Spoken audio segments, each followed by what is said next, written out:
Citizens. Sorry, just where is it? Podium. Okay, in that case, I welcome you to today's debate. I'd now like to invite the PM.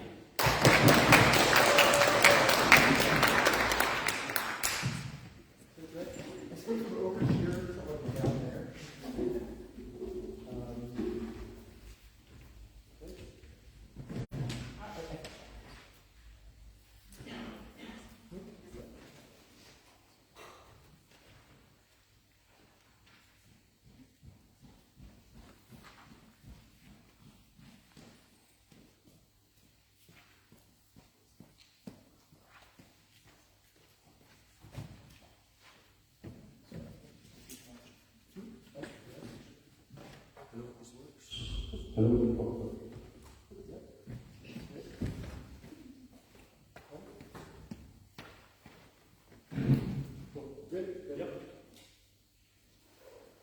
For hundreds of years, legal contests have occurred in the shadows, in closed deliberation rooms and political backrooms clouded by partisanship. The fate of billions has been decided.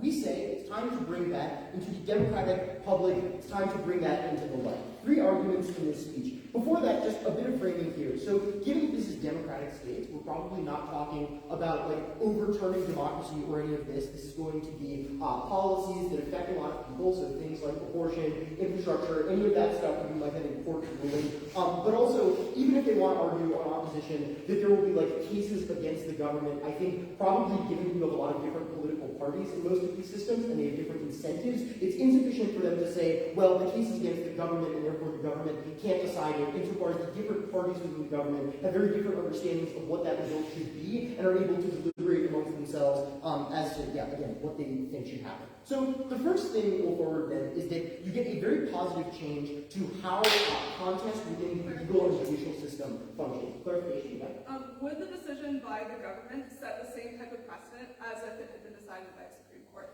It sets a legal precedent, but obviously you can have like overturning that later by other democratic governments. There could be contestation between different like sittings of these governments. So the first thing is how this changes the way that the legal and judicial systems interact. So right now, if courts try and ban something or declare something unconstitutional, the same political incentives to do that thing still apply, right? You still have like governments that want to pass laws that are unconstitutional. They still want to do things like ban certain rights that people have. The problem in opposition world is that, one, they often try and undermine courts' authorities in order to do this. So to get around the judicial precedent, they just say this court had no authority to declare this, or they try and cast doubt on whether or not the court is like even a fair actor at all, a la Donald Trump. But also, secondly, they will just directly disobey, which is to say the fact that the court doesn't have like a military or police force that can go in and enforce its will means that states and regions can just say, we're not going to do this thing if we don't like it. This is why like Oklahoma is currently refusing to give back half of its state to native control, even though the Supreme Court literally ruled that they had to do that. But third, they attack the broader principles, which is to say, with things like Citizens United, they declare that corporations are people, or they contest like whether or not any of this stuff applies, insofar as they literally just need to contest like the very basics of the legal system. They can't just contest like one case. It has to be an overarching thing. The changes to this process that happen are 3 things. So one, if you do this instead of like contesting that stuff, often just by disobeying, you have to do it in the actual like Senate or Congress of your country, which means one, you have to have an actual debate about this. Yeah. So A, there's likely to be a certain amount of openness here. You likely have media attention, publicity around this, but also B, you have to justify what you're doing, because instead of just refusing to obey the court's decision, you have to explain positively why you're going to make a certain law. But also, like C, you have to have some kind of legal basis to this, insofar as you're arguing with the court in terms of like the reasoning of your decision, rather than just saying you're an illegitimate actor overall. This means you're likely to use things like the dissents that were written by justices for, rather than just saying we're not going to listen. The second thing here is that you have less broad undermining of the court. So you don't have to attack them as an actor insofar as you just have to attack the one case, and you have a mechanism by which you can say, like, this one case was wrong, we're going to get around this. But also, like, third, it has to be 51%. You have to have an actual democratic justification for this. You can't just have, like, states that say we're not going to obey, or, like, we're going to, just, like, ignore the court wholesale, and rather have to listen to the people given that they elected them. The impact of this is, I think, three pretty obvious things. So just One, you have to you avoid undermining the decisions that occur outside of this. So if you have a more broad attack on the court as a way of getting around the court, then you also undermine like other smaller decisions. So decisions that the court makes on like how your tax law works, decisions the court makes on like whether or not you have to provide certain basic resources to your citizens. These things are in jeopardy. You attack the court more broadly, they are secured in our world. The second thing is that you prevent a lot of the secrecy that occurs around these decisions, which is to say, when you have to do this in public, there's a democratic checking mechanism. Insofar as you have media around this, insofar as you have more people debating, insofar as you have more parties involved, and you have a way to like, also, if people try and do this secretly, explain, you have a mechanism to do it in public, therefore, there's no justification for this, and it looks much more politically shady when people try and do it secretly. Anything from that guy?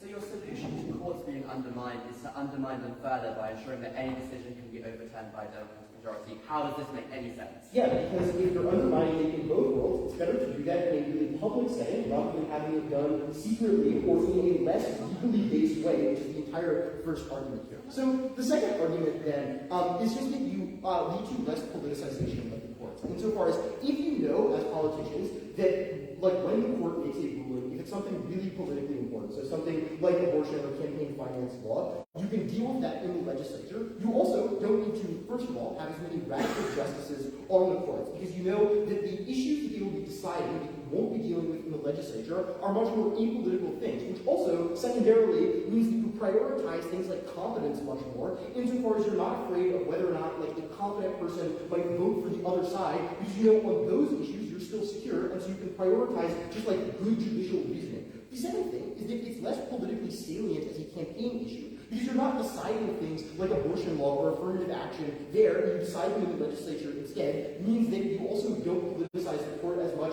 insofar as there are fewer pressures from the public to do that. The impact of this is depoliticizing the court, at least marginally, and I think this is meaningfully important insofar as A, like having good judicial reasoning is key to just like making decisions that hold up over time, that are consistent and not like constantly overturned, and also in areas that are less political, having like some kind of checking mechanism here. The third thing that we'll tell you is just that this is principally legitimate. Insofar as you often, when you have just the court deciding this and no legislative check, also are ruled by things that are arbitrarily and capriciously made by other governments, which is to say, these people are on the court for an enormous amount of time. Even if you have term limits, you usually have like 40 to 50 years of these people in office, which means there are publics that have things like their very basic rights, things like abortion, things like which college they can go to, that are decided by people who their representatives do not elect, and who they have zero mechanism of controlling, which is undemocratic and also just like morally wrong, insofar as the like basic way the state is legitimate is that you have some checking mechanism over them. So they can do certain things to you, but you can also have your representatives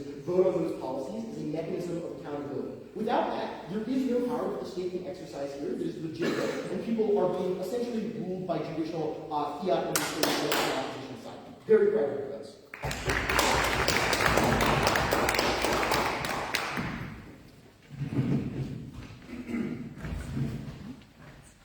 I'd like to invite the speaker for a final speech, and now I'd like to invite the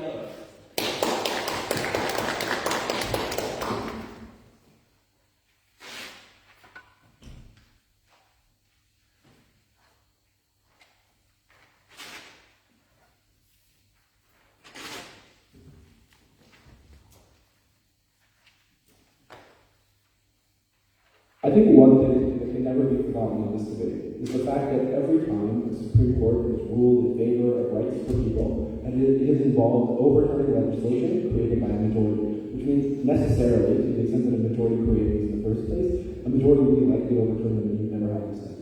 Three pieces of recognition before my arguments. The first is that we probably think the Supreme Courts have some degree of power. I don't think we completely undermine the legislature, because to the extent it's possible that it was a wash, and just literally giving them the power, so then we need to do this in the first place. The second is that courts are not actually secret entities. Almost like, I don't know. I've paused the time for 56 seconds. I think you just need to be slightly away from the microphone. Yeah, okay. Maybe like just like that. Yeah, I think if you just like talk about the mic, it might actually be Just push the mic maybe away. Like to the side. Yeah, so like rotate it.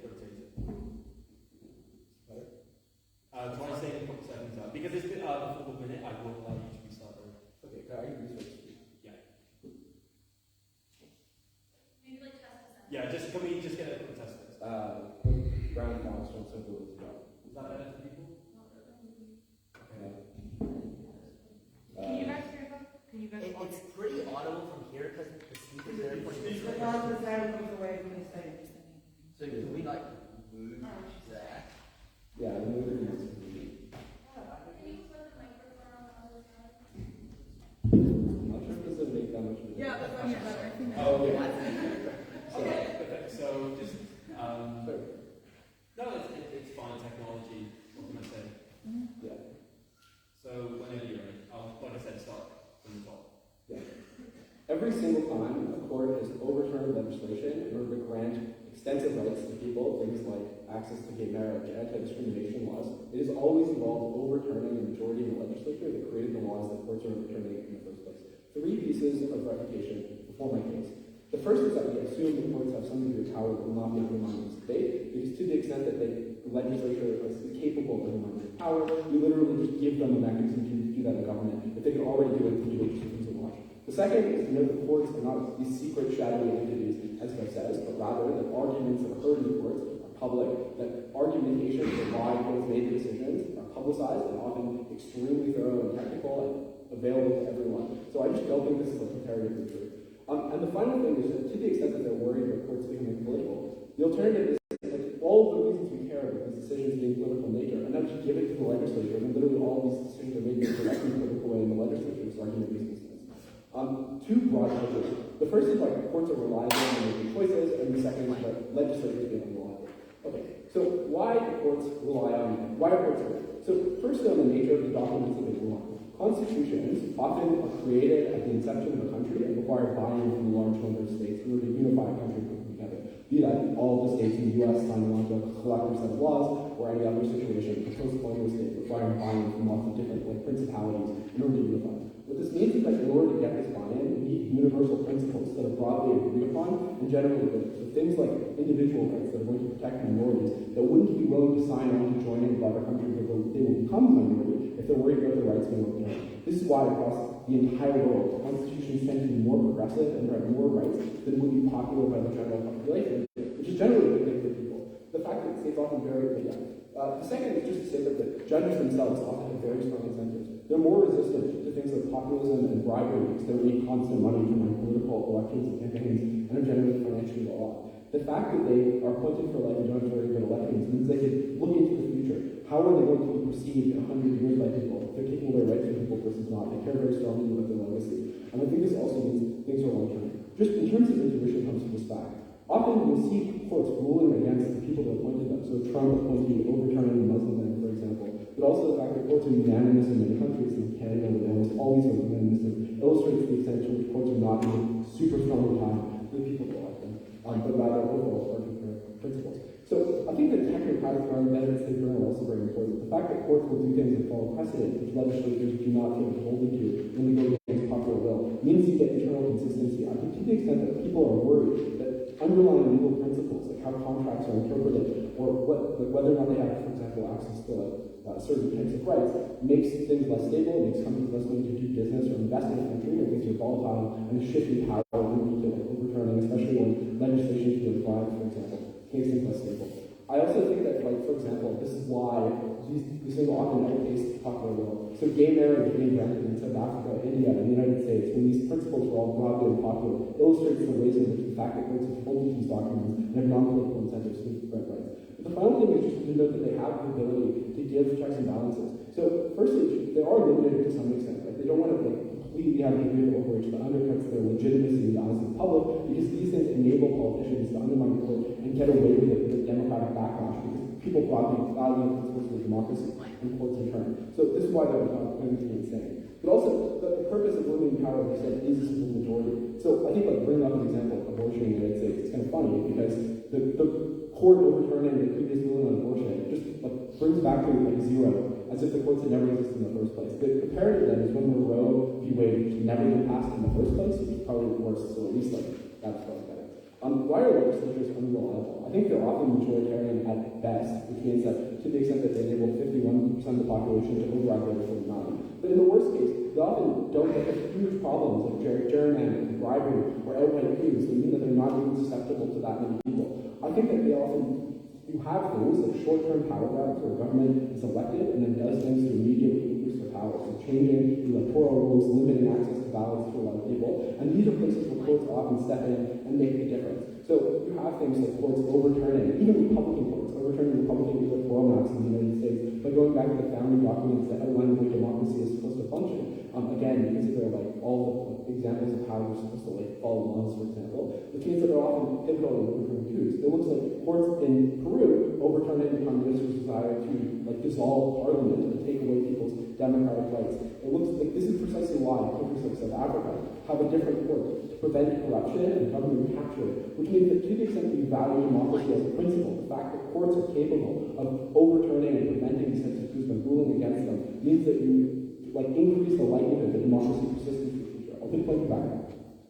Who is it easier for the public to take recourse against for a bad decision? The government who they elect or the judges they've probably never heard of? Yeah, I just don't think we actually want the public to have a large degree of recourse because when a lot of very, very good decisions are passed, things like granting and gay marriage rights, for example, these are unpopular. A lot of people, a lot of countries are extremely willing because they have a majoritarian population that's like super racist or bigoted in other ways, for example, to take away rights to an insane degree. The entire purpose then of having like freedom of speech, freedom of anything, literally in the Constitution, is the premise that these could be taken away by a legislature at some point. We can't rely on the will of the majority to enforce it.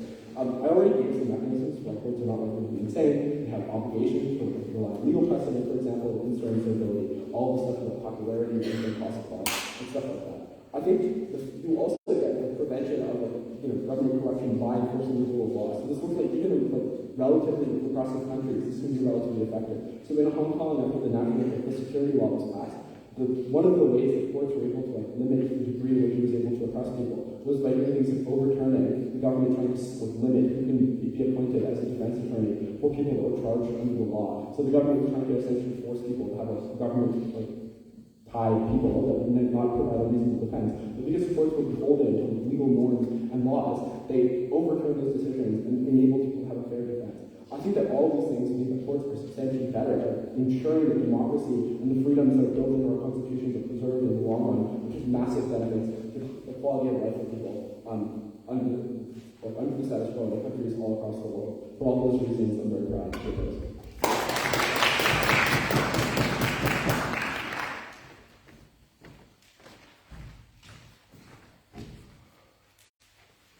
I'd like to thank the speaker for the final speech. I'd now like to invite the DPM.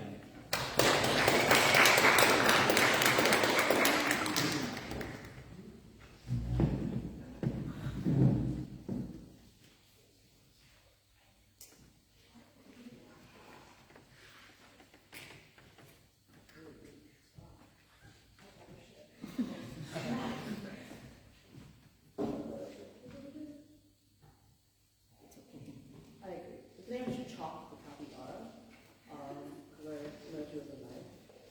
And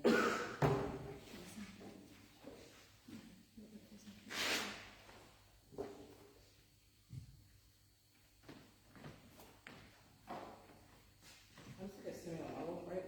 Yeah, we can do it, right? Shit. I do this before every final outline speech, but I think it's one of the more important ones. It's kind of great being here. It's probably one of my last speeches, if ever, because I'm going to go find a job and I'm going to go get money and cry. But nonetheless, sharing the stage with some people who've just made possible, people like me, debate on off the bench, people like John, who I've looked up to my entire life, Jacob, who terrorized me, and did in that way, but taught me what it means to be honest. People like Annika Inzarina, who, I don't know, were one of these people from a different circuit to look at me, not like I was a nobody, which I was very clearly. That's something important. I've sadly not met Ali and Harry, but I've heard so many great things. I just think that sometimes things like being able to come back and be a person and being able to afford this and the privilege of wanting to have that is something we all forget about until we don't have it anymore. And so to that, I don't know where I'll end up. Honestly, Eli's told me he's lost working government 3 times in the PDOs, and I would really love my life at the point, but whether it ends up being, I thank my parents, I thank everybody else for just having the ability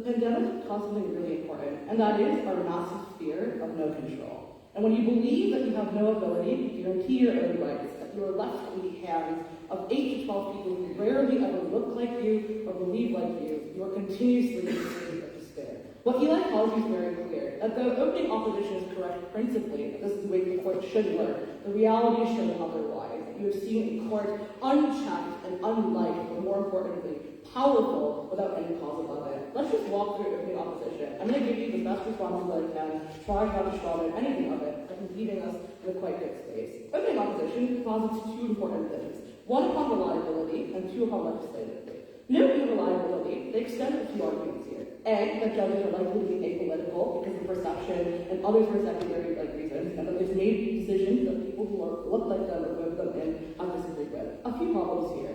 One, I think that most decisions that are likely to overturn are usually meaningless or very little meaningful decisions. That was English. Follow order. It's likely not large reasons for three areas. One, when executive powers actually elect goes into a new position, it is likely they put forward people that they know will posit and believe in their own values. That's why Amy and Barrett and other individuals in the Supreme Court were elected. You're looking for people who are likely to vote in relation. While there might be disagreements on a few decisions, Brett Kavanaugh overturning some IP law that no one really cares about, it's important that the issues that the direct people care about, things like abortion access, religion access, are politicized and discussed. That's why Senate hearings and everybody else discusses those issues quite heavily. Where does this leave you? I think it leaves you in opening opposition, dependent upon the court's benevolence. But the failure here is why they actually would do so.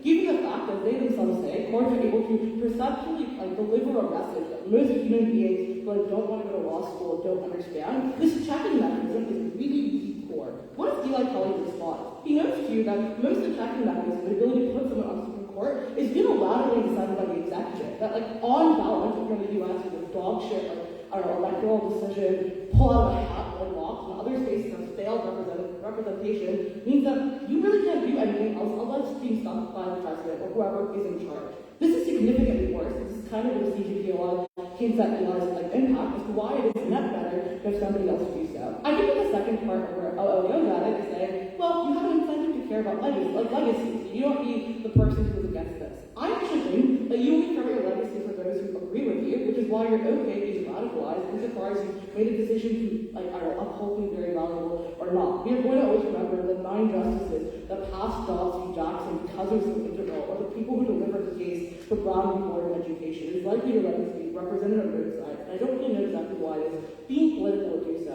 But even if not that, and you say, well, courts have an incentive to be as good as possible, and this is okay. I think it's even more important about it is this time scale. I don't care how good a person you are, the ability to get on court to make a decision in the future takes years to decades, and in that time, loss of life will continuously happen. You continue to have people losing life on a daily basis on access to abortion. Or you have states taking a decision and swinging entirely left or right, swinging entirely left or right, requiring courts to once again mediate that. Examples of insert South state here, passing a really bad abortion ban, that being existing for 10 days or 10 weeks or whatever it is, and then being struck down by another court whatsoever. If you buy nothing else, when benevolence happens, I think that time scale is significantly worse. It also means that for those people who cannot afford to pitch a fucking suit because it costs a lot of money, or find a lawyer, you have no other recourse measure other than hoping and praying that somebody else will do it for you, versus the ability for you to actually congregate and get other cases. I swear with you.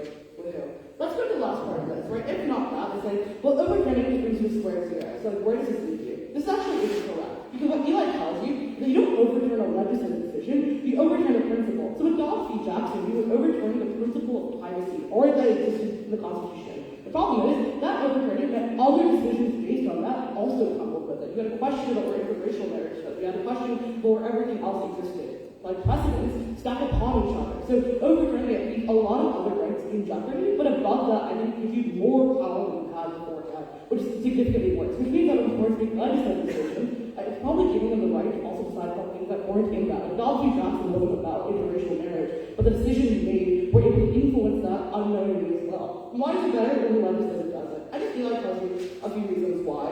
One, literally is just on the perception of the court. Insofar as giving opposition cares about reliability, I think this is probably better for them because people don't see the court being weak, and other states aren't allowed to step over them when the court decision isn't valuable. But I think above that, he also lies other ways of trying to reach high power are really, really sneaky and don't have anybody else looking over you. Like, it looks like slightly changing, like, I don't know, donation laws such that you could be heard over everybody else. This diminishes any value of the court, but I think it's significantly worse. A few more reasons for why I think to lower the power of the court, but before that, I'll take Sia.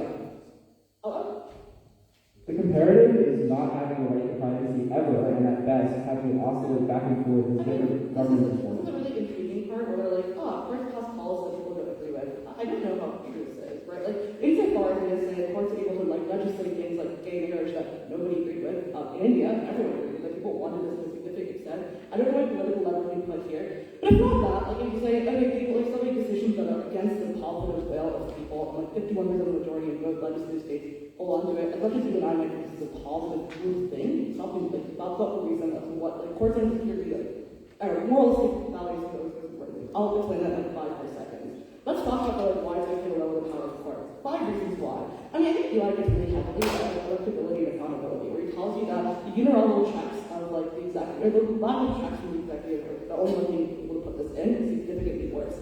In this, he also notes that when the court's decisions are publicized and they can be overturned, they're required to explain to people significantly better. This is good. You, as an individual, should know what laws you have to abide by and what it means to do so, which is just like principle right number 1 for you to be a good citizen. Secondly, he tells you is the idea of a court being able, or the dissent of a court being valuable in a unique way. Insofar as the legislation is like to try to find other ways to constitute their will, it is good to do so within the understanding of what is constitutional and what isn't, versus trying to skirt their way around it, and or putting on long-term figures that are radical that screw you over the worst. I would posit, if you care about things like gay marriage, the ability to not actually make a decision or make modifications there led to Republicans and others putting significantly long-term radicals who fuck you over for long periods of time over and over again. I think this is also significantly worse.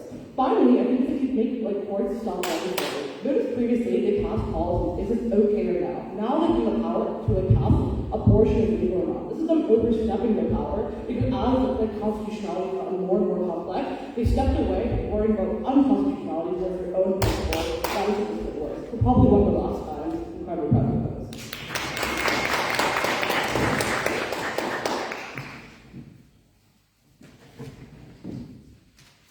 I'd like to find a speaker, a final speech.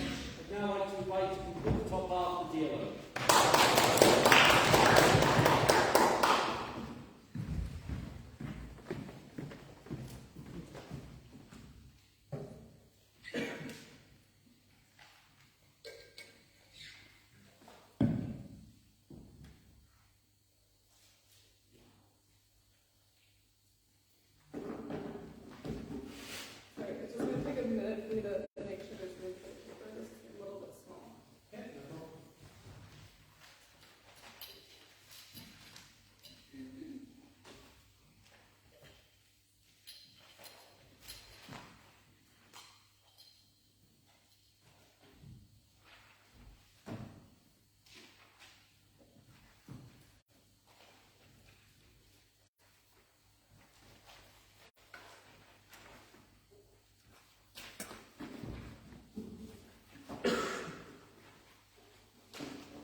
When the South African Constitutional Court was created, it was a compromise between the newly formed ANC and the apartheid government to make sure that there was a separate constitutional court that could make decisions outside of the reach of elite apartheid influence and lower constitutional courts that were still entrenched in white supremacy. When Hong Kong was transitioned from Britain to China, it was made so that there was foreign judges who could make sure that there was a continuation of the rule of law and common law, which ensured the economic stability of Hong Kong for most of its existence. We think that this debate is not about democracy in an abstract sense. This debate is about ensuring a basic access to human rights, the rule of law, political and economic stability. That is what opening government had to engage with and failed to do so. First, what do we care about in this debate? This is not about whether courts will make individually good or bad decisions. This is about the structural incentives and the natures of these institutions and whether we would prefer to have a check and balance on majority rule or not. What does this mean, right? This means the protection of basic social, economic, and democratic rights, right? This is important because it is a prerequisite to the things that opening government talks about. If you do not make sure that you have a check and balance on, say, a coup in which, a Peruvian prime minister tries to dissolve parliament unconstitutionally, or you do not have trust in the economic stability of a nation, see Hong Kong, where right now there are development fears because there's more and more ideas that China can overturn the decisions of the Hong Kong Constitutional Court. That is when you do not have access to your livelihood. You do not have access to any democracy. Second of all, even if you were going to weigh on a principle of democracy, we would say that democracy matters more if it is super-majoritarian. Why are constitutions more super-majoritarian? As Jacob tells you, constitutions are developed based on broad majorities, supermajorities, compromises between multiple states, between different ethnic or religious groups, to make sure that you have basic rights that are attributed to more people than the majority, or sometimes minority rule that happens, especially in countries that do not have proportional representation, meaning that if you care about democracy, this is more baseline democratic. CG. Constitutions that we're talking about in this debate are often incredibly old and archaic and incredibly difficult to change. They don't support the rights of people, instead they restrict them.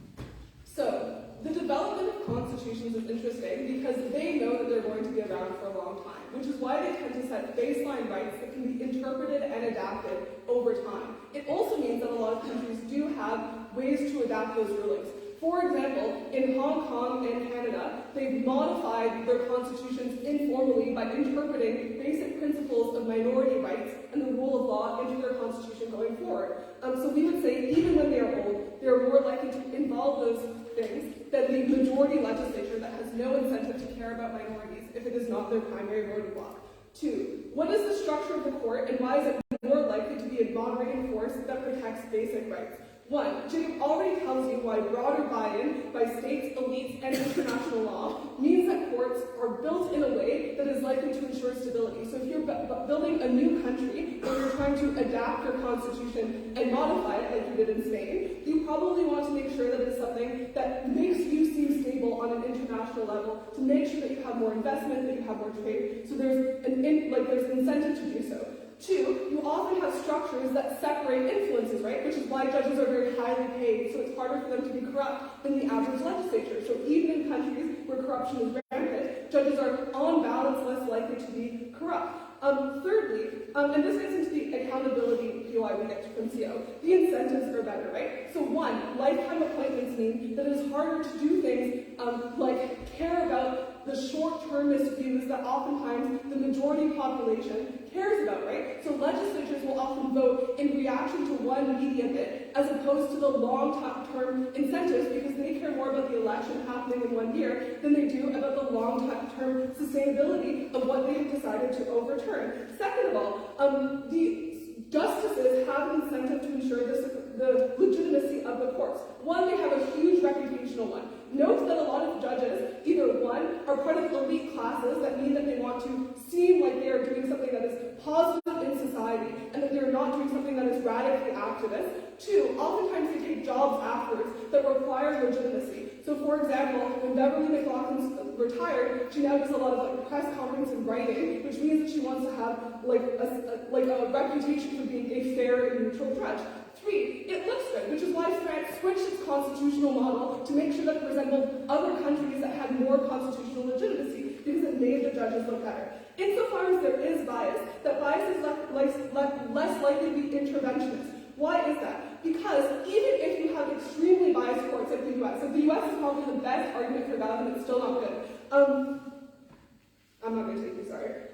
They're probably still likely to be moderating the way they do it because they know that future courts will take the way that they act and use it as legitimate ways to act in similar ways, which is why they tend to send things back to the legislature, like what happened in South Africa. South Africa did not legalize gay marriage in the courts. They told them, you have to modify the wording to be inclusive in the way that we wrote. This also engages with OG's conception that there's a secrecy and a lack of transparency. They published 50 up to 100 pages like explanations of their case. The reason that you have the idea of a rainbow nation in South Africa is because that's what the courts wrote about when they directed the legislature to legalize gay marriage. So you get that media influence, which is politically stabilizing, but also leads to more economic trust, right? And this gets to the idea about coups, because Guff says coups are not important here, right? But we would tell you that coups are actually likely to be thwarted by the legislature. Why is this the case? One, because legislators often cannot influence, so coups can often not influence the courts directly, or else they probably won't get buy-in from international law, which means courts can often either stop coups from happening, or at least lessen the degree to which they are harmful to the average person. Weigh this because it's logically prior to accessing democracy. Lastly, on minority rules. This matters because God has given us no reason to believe that minorities and marginalized rights will ever be protected by majority courts, right? We would tell you that this is where the courts matter the most, because they are likely to do things like Canada did, which is say, hey, we cannot ban abortion, but we will send it back to you for your legitimacy to rule exactly how you're going to regulate abortion. This is things that happens by the court because they want the legitimacy of showing that they're following constitutional law and they don't have short-term incentives like the legislature have. Proud to oppose.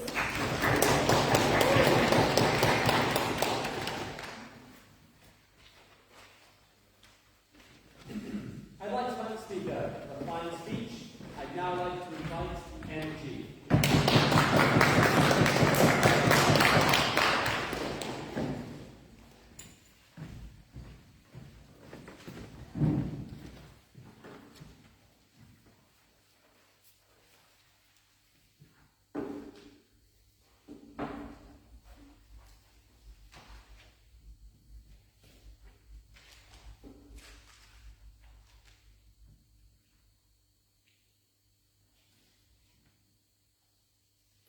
I just want to confirm that I'm audible.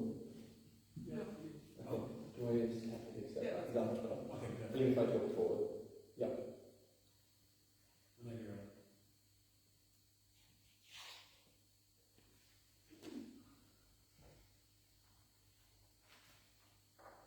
Opening opposition's cases hinge on progressive change. I'm going to say that three things in this speech that prove why we will. Firstly, why you get less accountability under their side of the house. Secondly, why judges don't have the progressively minded incentives that they kept trying to assert to you true. Thirdly, why you don't get that change and why it's far better to be able to be done and encouraged through other systems than the judicial ones. Firstly, and quickly on accountability. What I want to note is they tell you that they want people not to be able to respond to like the growth in rights. They want people not to be able to go out the streets and protest against things like gay rights laws getting through. What they have to accept on the flip side of that is that they prevent people from protesting the removal of gay rights laws or the overturning of those by constitutional courts like we've seen in the Supreme Court. I'm going to explain why it's far more likely they're seeing aspects of regression under their side of the house and why we need to push for more progressive things. Last thing, just briefly here, undemocratic states are out of this thing. We're not talking about like China coming in and enforcing horrible things on top of things. We're talking about like democracies with political incentives. Right, two things I want to address in this speech. Firstly, talking about why judicial appointments always far inherently conservative, don't have a lot of the incentives they talk about to try and increase change. Secondly, I'm going to spend on talking about why that is so, why this change is such a good thing, and why we're able to get more progressive things through as we start to challenge these incentives. Firstly, on why judicial appointments are significantly more conservative. I think that's incredibly important, even to note in societies that are very, very heavily focused on like meritocratic judicial appointments. Going to what our OG says about places like the US. These judges still come from the most privileged backgrounds because law degrees are fucking expensive. They still have to go through intensive legal training and have a lot of time, riches to go through these things. Often because there are bars and barriers to do with racism and sexism, they not people who have to experience those things. Often that means you're supported by things like, aspects like guiding money or all those kinds of things. What these people can to some extent still be progressive. The fact that they don't have to go through these barriers, the fact that they see this like having gone through all this hard work themselves, the fact that they often come from the elite society, mean they are far more likely to be within groups that have more conservative ideologies within these things. Second thing to note here, often Supreme Courts are quite small, no thank you in size. Often like, you're looking around like 7 to 9 in such. That takes out everything that OA tells you about how you can be more representative of like others and colors or minorities in your group, because you cannot have those people often serving in your courts. It's only like incredibly recently, like quite a decent population that New Zealand has put the Maori judge on there. Incredibly unlikely to see minorities getting on these things. Even when you see it in the US, current Justice Thomas is incredibly conservative, himself. He has to go through those systems in order to gain legitimacy to get on. There are legal systems where, to address no thank you, also what OO says about legitimacy. They say judges want to have a bunch of legitimacy and be seen really well so they can have careers after it, or that they can be like respecting their publications. If you're in a society that is intensely against gay marriage at that point in time, I can guarantee you acting a way that you act legitimate is not to support gay marriage. If you want people to publish your papers after, if you want to be respected by the elites of society who are probably against something like that, you're losing legitimacy if you take these social stances. That's why they want to get into the debate act. They're not getting the change that they claim to do that. Last thing here, when we look at how deeply politicized things are, it's important to note that progressives are often the parties that do not play the political games of appointments. That is obviously very important to note in how the US judge system has gone, because obviously the Democrats didn't try and stack the court or block Trump from getting those on, but the Republicans did try and block Obama's appointments. That means that you have a very biased Supreme Court. The reason that's incredibly important in this debate is that when OO tells you judges aren't short-termists and that we can operate in these perfect ways that are outside the whims of what the general public think, they actually very much are, because you can have one instance like that where a more conservative party can block several lines of appointments, where you can have one cycle which comes the next 20 years of judicial decisions occurring in that country, despite the potential for massive changes to occur and what people believe in these things. Like in the 1990s in Australia, homosexuality was like a crime where I was from. It was overturned because, or it was able to be changed because the will of the people changed on those kinds of things. That's incredibly important to note, that those are the types of things that they lock in. Right. Second thing I want to talk about is why it is so good that we're switching away from these things and what some of the problems with legal reasoning are. I think it's really important to note how legal reasoning operates within this and why it isn't very good at being progressive. When we look at how constitutional interpretation works, you're often implying in rights of things that are written centuries beforehand, or in places like the UK where you don't even have something to be interpreting on, ones that are written often by very rich white people, or being imported in or being copied from another country. They do not have the nuances within it to demonstrate certain things. That is emblematic of most places without constitutional democracies protect the right to abortion under privacy. That's not abortion, that doesn't demonstrate that. Often you're trying to really throw these things in and gives a lot of legitimacy to conservative judges overthrowing it and just say to the general public, oh well, abortion doesn't fit into the category of privacy, why would woke leftist judges trying to throw that kind of thing in there? Right, the Constitution also isn't particularly easy to change to update those things. A 50% majority is far easier to putting gay rights into a constitution or reject those things and getting rid of it than going through a double majority in a lot of different places is. OO points to rights notably that do exist because of processes like these. Notably, those kind of actions are going away. But what they miss is that you can see an increase in those rights outside the House. Before I go, I would take OO. So conservative elites often vote in favor of minorities because they're beholden to constitutions that are created for structural reasons we said to support them. Compare this to legislatures, which often face the same elite incentives for requiring money and education on both sides. Look, I think legislators have made immense changes in becoming far more representative as time has gone on. I think the fact that there are still many courts in Western world around the place that have significant portions of POC people entering them, but they do not have a POC person on their court at all, or they have to fit into one political ideology. I don't think that stands within the state. Right. Continuing on to talk about why the bad tool to create rights is inefficient. I think that when you have to hear things like precedents that are obviously just set back in the past to try and argue through how legal rights work, I think when you have to try and use legal reasoning to justify why abortion fits into the category of privacy, when obviously to some extent it's a little bit of a judgment call as to what kind of things you believe as a judge, what kind of legal narratives that you're spinning. Court judgments often are have some degree of bias in them, often what people believe about them. That's why you can write a court judgment that is pro abortion or one that is anti-abortion, and yet still both use legal reasoning to do so. It is why it's far better for these progressive things to then be seen to be legitimated by the government if they do happen. It's because the approval in them not being overturned is a beneficial thing. Because the counterfactual realistically is that if they're going to overturn gay rights, if they can't overturn gay rights, they're going to smear the court system and say that they fail to achieve these things, that they are beholden to some wokeness agenda, that they shouldn't be trusted in the decision they're making. That reduces the trust in them and any other accountability they're able to do, or any other judgments or decisions that are far less controversial. Notably, the change in this debate is that we're putting the social change into the hands of those elected. It's approved by the elected even when it's done by Congress. It means you can't see horrible social right reversals occur when you have a majority progressive party in. So you can't see voting rate overturned when you do have a Democratic majority in the lower house. And we think judges have incentives to challenge the middle society rather than being pushed back against them because we think that they're legitimately so proud to oppose.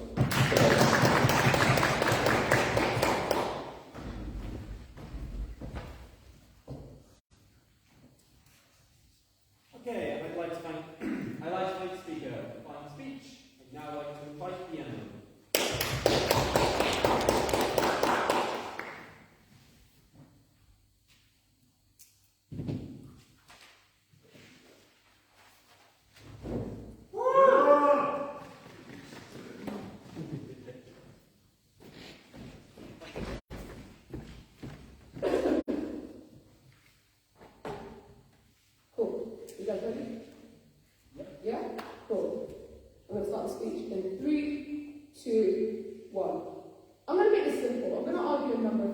1, why constitutions are generally good. 2, why Supreme Courts are generally good. 3, why Supreme Court judges are generally good.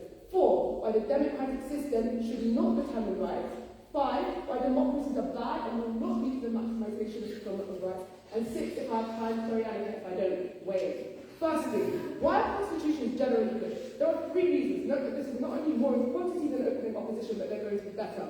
1, most of these constitutions were written in the 50s and 60s when the vast formation of new states occurred because of the rise of anti-colonialism and the rise of post-colonial states. This was at the peak of time after World War II, where there was a climate of maximization of human rights protection to try and reverse the harms of World War II and to try and ensure that these things never happen again. 2, the vast majority of these states borrowed from the West, who themselves have strong human rights protection. Intuition, if you think the UK generally has good human rights protection, France, Spain, Italy, the vast majority of countries copied from these countries because they were colonial overlords. That means that every other country had some kind of good rights and that was in their constitutions. 3, and finally, they've managed to foster, constitutions themselves are good because they've managed to foster and maintain a democratic environment. Insofar as the info slide says that these are democracies, and insofar as I've proven that these constitutions were made a long time ago, I think that on balance, even if we can't maximise the rights of everyone, this is an amazing baseline which has managed to endure the test of time. Why does this matter on a point of weighing? We don't know whether future governments will trend right,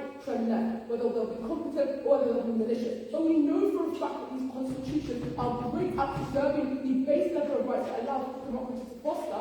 Therefore, if we have to choose on balance which one you prefer the preservation of, it is the strict reading of the Constitution which uniquely comes when Supreme Court judges are judging.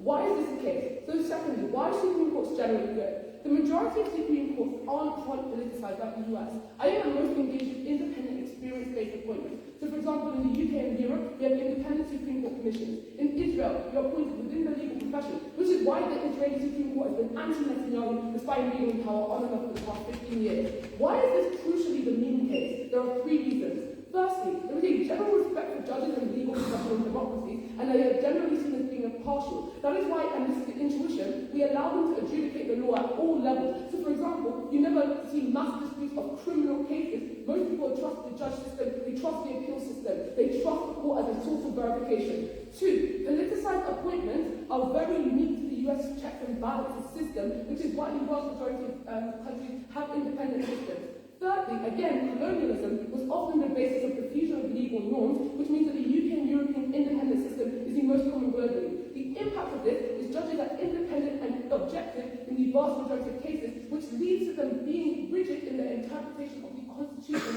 in the way that I've already explained is good. Thirdly, why are Supreme Court judges generally good? We have 3 reasons. Firstly, they spend their lives studying the law and have a deep respect for it. In the same way that astrophysicists care about space, or economists hate the misinterpretation or delegitimization of the importance of the economy, we think that they have a deep respect for these things, which means that they want to preserve it and they want to care about the nuances of it.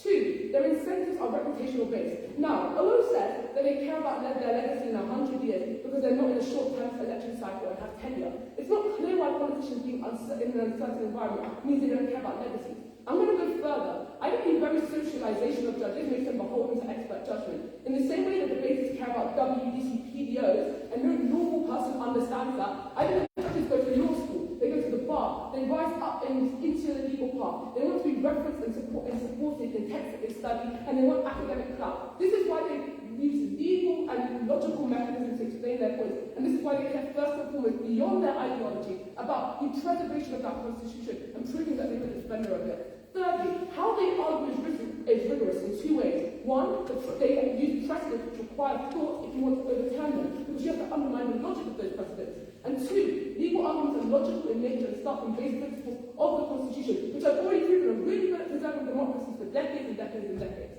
The key weighing here is objectivity and fairness, because the best way to resolve competing interests or the allocation of rights is with objectivity and fairness, because the truth searching and being able to move towards the truth makes people feel like they are in a legitimate system, whereas the whims and the emotions of other people do not make people feel legitimized when we're talking about the allocation of their rights. I would prefer that a Supreme Court judge said that X, Y affirmative action policy is good as a black woman, than that a random white man tells me that for example, I am a racial slur, therefore I am going to vote against your rights. And I think that is important in this debate. OG.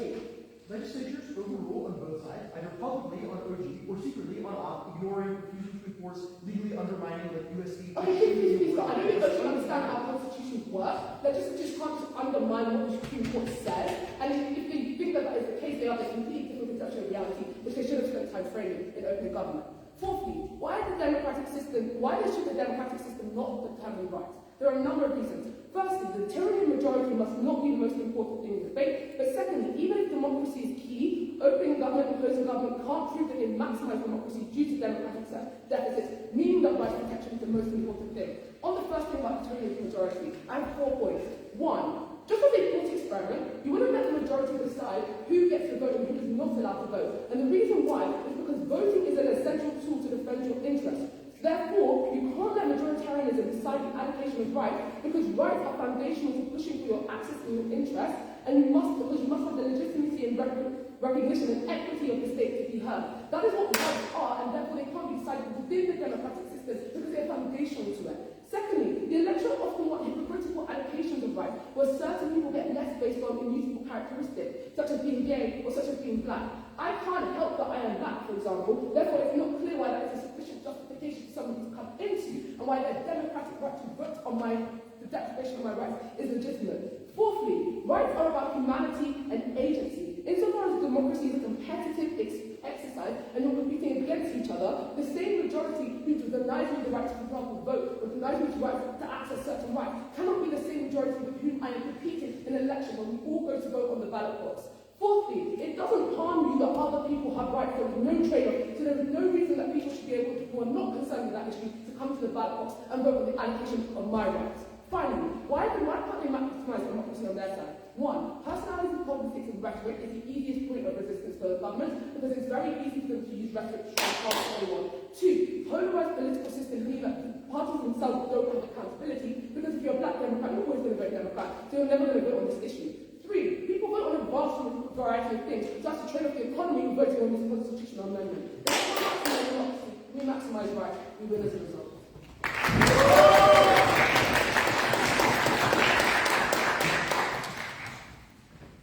I'd like to thank the speaker for a fine speech. And now I'd like to invite the GDO.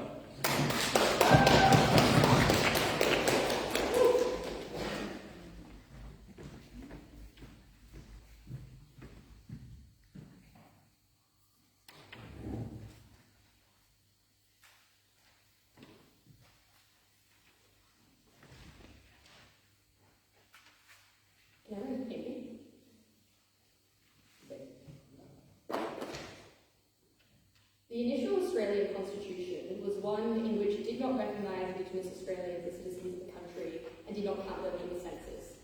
When this was finally amended to be repealed, it occurred in 1967 and it was passed with over 90% of the vote. Suggesting it was probably something that large swathes of the population believed was a bad thing decades earlier, but something that could never be changed by legislation from governments because constitutionally it was always going to be something that was there clear as day and that courts had to uphold. We, on the other side, expect greater changes because constitutions are difficult to alter. They require referendums which are politically unpopular and difficult to pass, and we are the side that allows governments to get these changes earlier with the will of the people much, much clearer. Okay, two questions I'm going to ask in this speech. Firstly, who are judges, and secondly, what they're judging. Firstly, who are judges? I think opening government does a good job to point out that courts do bad things. But we have a team in this debate that mechanise why judges are overwhelmingly likely to do bad things instead of positive changes in the first place. OO and CEOs, a lot of them have some explanation for why judges are generally good. They say they can't be corrupt, they say they're well because they're well paid, they say they care about democracy, and they want to care about objectivity. The first thing I would note in response to this, though, is the notion of objectivity is inherently personal. Judges believe they are doing the objectively best thing for the people, just as legislators do. So it's not really clear why judges have any better understanding of what that is than any other individual in democracy. But secondly, we tell you what Howard tells you. The judges are in general the most privileged people in society, particularly in systems that are perhaps less politicized but more meritocratic, like Australia's high court system, right? These are judges who have moved up through the legal system who have not been shackled by the biases that pervade them in the status quo, which means they probably experience these sorts of issues, and that any choice they make is likely to be impacted by the fact that they are relatively privileged. Importantly as well, though, courts in many of these instances are incredibly small. In Australia, there are 7 people in the High Court, in the US, there are 9. Whereas in Parliament, there are 150 people, much, much more in many other democracies, which means that you have a much lower barrier of entry for people who are otherwise oppressed to be in there and to actually be making a change. That's why there are no people of colour in Australia and even though they are fairly unrepresented in Parliament, they at least exist in the first place. The fact that you have Indigenous Australians in Australia's Parliament is a good thing, because it means they would now have a vote on things that concern them, but they do not have in the smaller boards right now.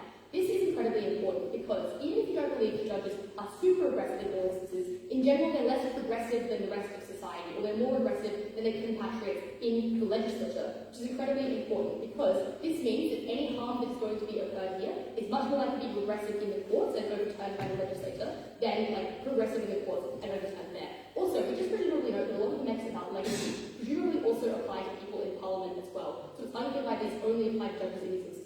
I think what that essentially proves to at this point, at least today, is that at the point in time opposition wants to hang their case on judges being good and these benefits, these purveyors of change, they are just systematically not. They are people who are most privileged and do not understand what it means to be someone from a minority background. Even if they sometimes do good things, they do them much later than the rest of society would have them do, and that is why we're here. This of course also applies to instances in which it's much more politicized, right? I think it's obvious in the US that the left has fallen victim to the high road logic of wanting to be moral with its judicial appointments. What we're essentially seeing right now is what Harry tells you. For the next 20-odd years, the Republicans will probably control the Supreme Court, which means that any sort of legislation that they want to knock down from the Democrats, and stuff like gerrymandering, is stuff that cannot be voted against. I think that's likely to happen in the future as well. Obviously, I think this gets overall the assertions that people are racist or regressive from OO, because even if people are racist or regressive, judges are even more likely to be racist and regressive, because these are the people at the top of the society that is racist and regressive. Obviously, the impact of this is incredibly important. We're stuck with shit laws that harm people and oppress minorities. We win on that alone. Secondly, though, what are people judging? I think OO sometimes in this debate kind of asserts that there's going to be things that are inherently anti-democratic, and I just think that's likely untrue. It's outside of the topic. I think you can just accept that they probably support democracy in some instance. We get a lot of defenses of constitutions for opening opposition and closing opposition, and they say that people generally have rights because they need like Biden, or they are recent, or they are based on the West. I think it's important to note that CEO's mechanism of these constitutions are recent, but are based on the West is kind of contradictory. Western constitutions are often some of the most oppressive in the first place because they were old and have not been accurately updated in the future. A couple of reasons why these constitutions are actually really bad. Firstly, when they tell you stuff in open opposition about needing wide buy-in from states, that is just state buy-in. It's not buy-in from the majority of the population, which means that if you have countries where you have a minority that is spread across the country, it doesn't mean that you need their buy-in any more than you need in the status quo, which is why Indigenous Australia was screwed over originally in the Constitution. Secondly, as you kind of point out, in a lot of these instances, constitutions are old, right? The 50s and 60s were still pretty shit times for human rights. Just because you had a proliferation of them in general doesn't mean it is anywhere near close to what we see today. But thirdly, and most importantly, they're incredibly difficult to change. In Australia, to change the constitution, you need a 2/3 majority of the country, and you need the majority of states as well to support it, which means that this is something that the majority of the population could totally believe should not be in the constitution anymore, but it remains in the constitution until the point at which it can be changed, which is obviously incredibly bad. Which means, when they characterize populations as racist, it's unclear how they overturn any of the racist stuff under their side of the house. Importantly, the example that I gave in my introduction stands here, right? The fact that Indigenous Australians were not represented until 90% of people supported it in a referendum change means that they were probably meant to be in the Constitution decades earlier. It just did not occur because it's politically unpopular to go for referendums that don't pass. I'll impact this in a second, but try to opening. Okay. Government misunderstands what courts can do. Courts can rule that legislature violates the Constitution or add additional rights, even when the minority can't influence the legislature because they're too small. But legislatures can still add anti-discrimination rights if you So in this instance, and one I did, the legislature literally could not say that Indigenous Australians were counted in the census because the Constitution explicitly stated they could not. These are the most harmful things in this debate, right? But constitutions are explicitly racist or ban things like gay marriage, and you need them to be, the only way you can change them is by a referendum. On the outside of the house, governments can do things like ignore the racist or homophobic or sexist aspects of the Constitution and just legislate against it if the majority of the population want it. Obviously, this means you get social change decades earlier because these things are not fully traced to the fact that, these constitutions, perhaps understandably so, are really, really hard to change. So, what is the impact of this? Under our side, you get much quicker social change because the government can do things they were never able to under the opposition side. Secondly, though, you get much more increased engagement with politics because people actually care about voting for socially progressive parties at the point at which they can make changes that otherwise would not be allowed by the constitutions. They care about that because it's doing things instead of judges. But thirdly, judges increase the legitimacy of their decisions when they don't have to pull crazy shit with precedent and connecting things that doesn't seem to make intuitive sense to the average person because they can just say it outright and they can talk about what the laws are. At the end of this debate, we win because firstly, we are the only team that proved why judges are on net less progressive than the rest of the population. But even if won't progress, the stuff they have to deal with is in scope and it's something that's old and outdated and is oppressive, so we are so proud to propose.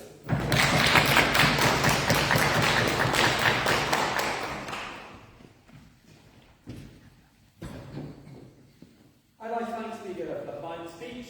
I'd now like to conclude the debate. The Ogo.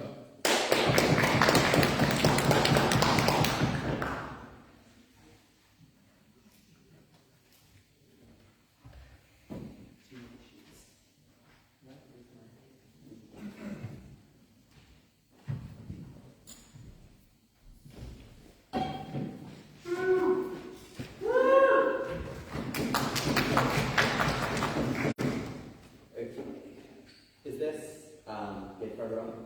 Yeah? Outstanding. Right. Give me 1 sec.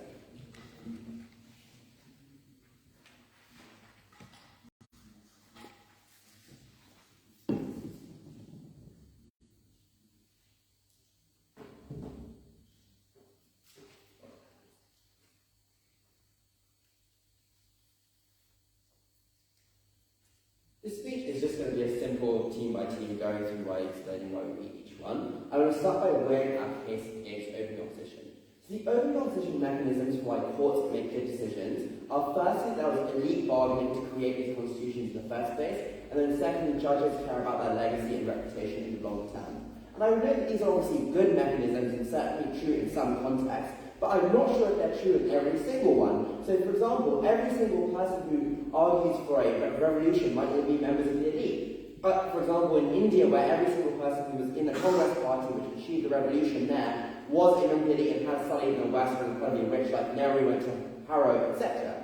We show that even if these people are all members of the elite, they still care about rights in that climate, and we're still able to get this. In fact, the very fact they were part of the colonial elite probably means they were educated in the West and means they were educated in an environment where they value these sorts of rights. It probably means they were able to witness things like the basic minimum constitutions that were implemented in the West as well, and so were then able to implement that in their country. We see this explicitly. This is why the Indian constitution is partly based on the one in the US and is therefore far more progressive than the BJP Hindu class chauvinism that exists at the moment. So we are able to show, in the government's absolute best case, we still get the sorts of progressive constitutions we want, and our mechanisms apply more universally on this issue than open oppositions. And similarly, I think on judge reputation, open opposition explained that you care about legacy and your reputation to some extent. And I think that closing government have a good response, which is that, what if the country trends conservative?